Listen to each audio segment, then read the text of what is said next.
ধৃতরাষ্ট্র ছিলেন জন্মন্ধ। দুর্ভাগ্যবশত তিনি পারমার্থিক তত্ত্ব দর্শন থেকেও বঞ্চিত ছিলেন।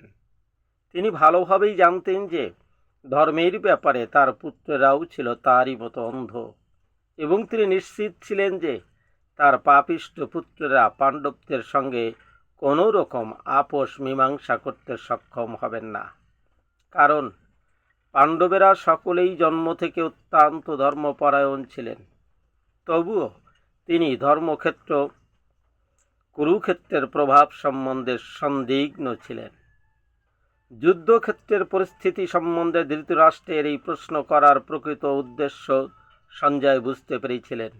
তাই তিনি নৈরাশ্যগ্রস্ত রাজাকে সাবধান করে দিয়ে বলেছিলেন, এই পবিত্র ধর্মক্ষেত্রের প্রভাবের ফলে তারা সন্তানেরা পাণ্ডবদের সঙ্গে কোনো রকম আপোষ মীমাংসা করতে সক্ষম হবে না। সঞ্জয় তখন ধৃতরাষ্ট্রকে বললেন যে তার পুত্র দুর্যোধন ও পাণ্ডবদের মহৎ সৈন্যসজ্জা দর্শন করে তার বিবরণ দিতে তৎক্ষণাৎ সেনাপতি দ্রোণাচার্যের কাছে উপস্থিত হলেন। দ্রোণাচার্যকেও যদিও রাজা বলা হয়েছে, তবুও সেই সংকটময় অবস্থায় তাকে তার সেনাপতির কাছে উপস্থিত হতে দেখা যাচ্ছে। এর থেকে আমরা বুঝতে পারি চতুর রাজনীতিবিদ হবার সমস্ত গুণগুলি দুর্যোধনের মধ্যে বর্তমান ছিল।